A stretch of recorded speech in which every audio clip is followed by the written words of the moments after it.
Bom dia, Felipe. Tudo bem? Tudo ótimo. Doutor Marcelo, me diga o seguinte. Nesse momento, quais são os casos mais comuns de irregularidades na propaganda eleitoral que o Ministério Público está verificando nas eleições de 2014?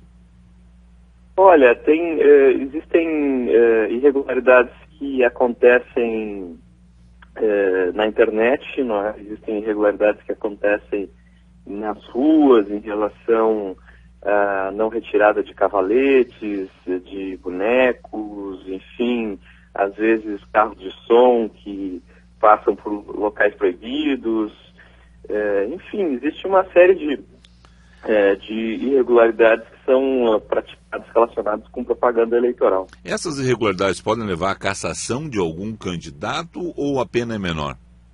Não.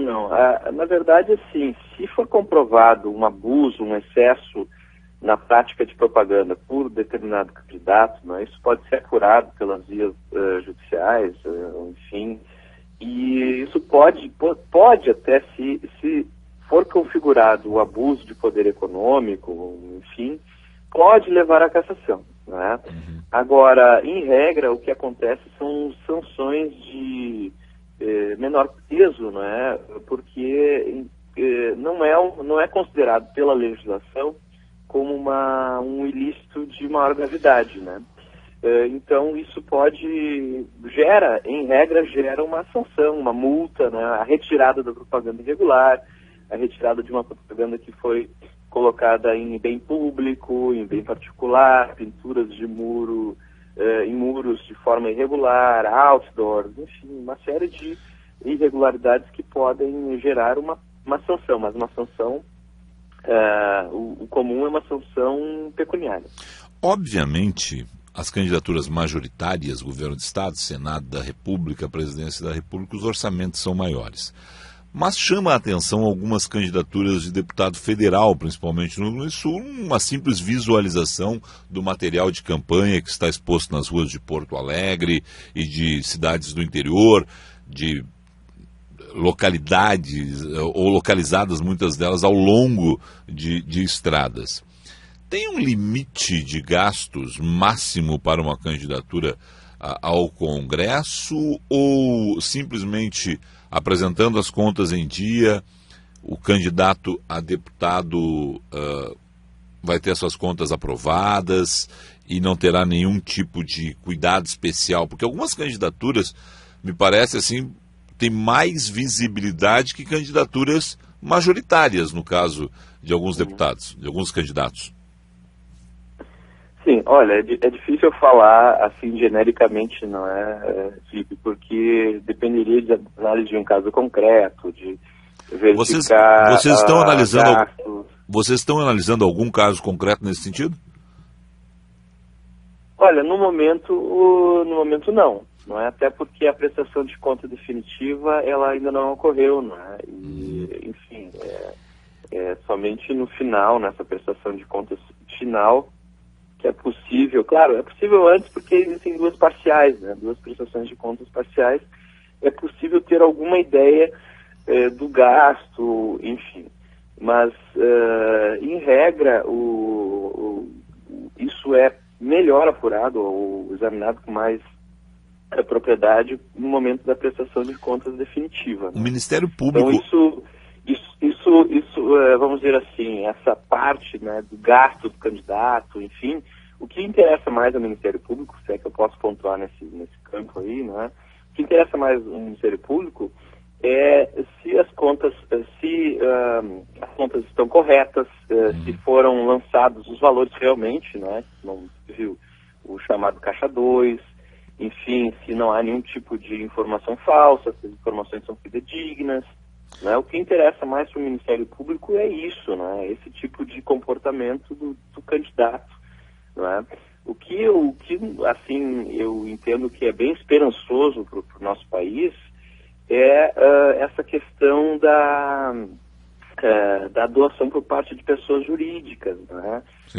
Enfim, por parte de empresas, etc., que o Supremo já apontou um determinado caminho. Eu entendo que isso poderá facilitar muito a vida da fiscalização e do controle de contas nas candidaturas. Vocês têm hoje ferramentas suficientes para detectar caixa 2 e irregularidades, discrepâncias de, por exemplo, preços? Um candidato apresentar uma nota fiscal com um preço muito aquém de outro, isso chama a atenção nas ferramentas do Ministério Público? Olha, na verdade, assim, existe todo um órgão técnico no tribunal, né, nos tribunais eleitorais, que analisam as contas dos candidatos, né, sobre diferentes ângulos, né. O Ministério Público também possui um corpo técnico para isso, né, e os próprios partidos, eles se fiscalizam uns aos outros em relação a essas questões, né. Eu relembro de alguns casos, não vou citar aqui quais, né, de que os próprios partidos conseguiram visualizar determinadas irregularidades na prestação de contas e, enfim, entraram com as representações respectivas, né. Então, na verdade, assim, eu entendo, respondendo, né, mais objetivamente, eu entendo que o Ministério Público tem ferramentas que ainda podem ser aprimoradas, eu diria, né, que as outras instituições, eu salientaria aqui o trabalho bem eficiente do Tribunal Regional Eleitoral nesse sentido, né, também no controle dessas contas.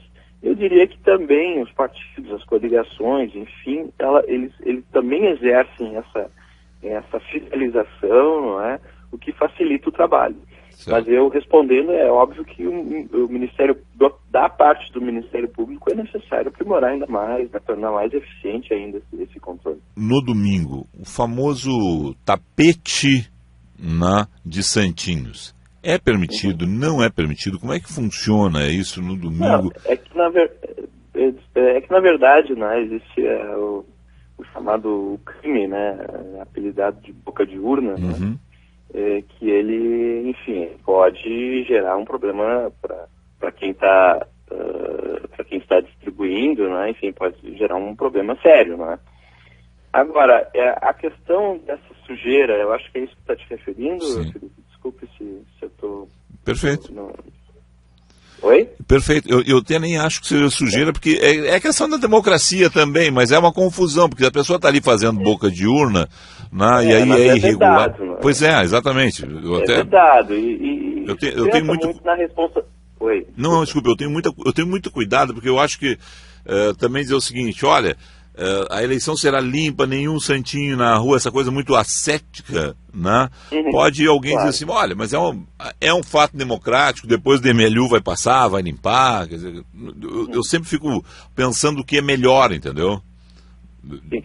Não, eu acho que existem mecanismos de propaganda que são viáveis e que são acessíveis e que são legítimos. Acho que nós estamos de acordo em relação a isso e que faz parte da democracia. Outra coisa é algo que é vedado pela legislação, não é, que é a boca de urna, e também algo que é preciso se pensar, não é, da responsabilidade dos candidatos, não é, em relação a essa propaganda toda que suja a cidade, não é, que, enfim, que enfeia a cidade, sim. Não é, e que, na verdade, no meu entendimento, né, eu não vou te dizer que eu não tenho nenhum caso concreto de cabeça assim, para poder compartilhar contigo, mas eu penso que está na hora assim, de começarmos a responsabilizar os candidatos. Né? Tudo bem, democracia, ela, vamos dizer assim, ela faz com que exista essa propaganda, que essa propaganda seja acessível e que o eleitor tenha que conhecer o seu candidato. Estamos de acordo.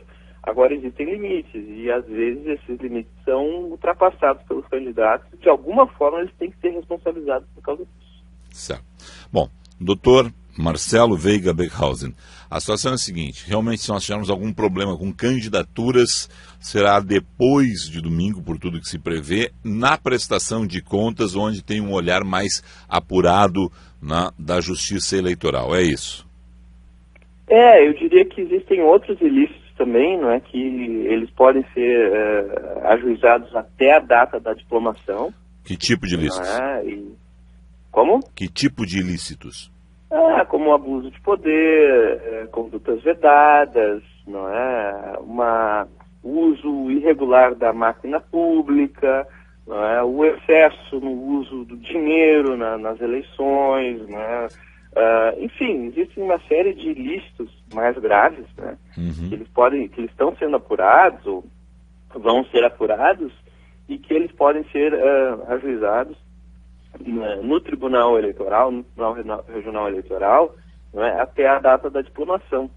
Né? Então isso, enfim, ele não se encerra só na parte da prestação de contas, que é importante, né, a captação ilícita de recursos, não é? O artigo 350 do Código Eleitoral, que prevê um crime de informação falsa, ou omitir na declaração, enfim, algum tipo de recurso que recebeu, né? Mas então, existem outros ilícitos também que podem ser apurados, que podem ser investigados e que o ajuizamento ocorre até a data da diplomação. Nesse momento não há nenhum caso concreto desses em investigação?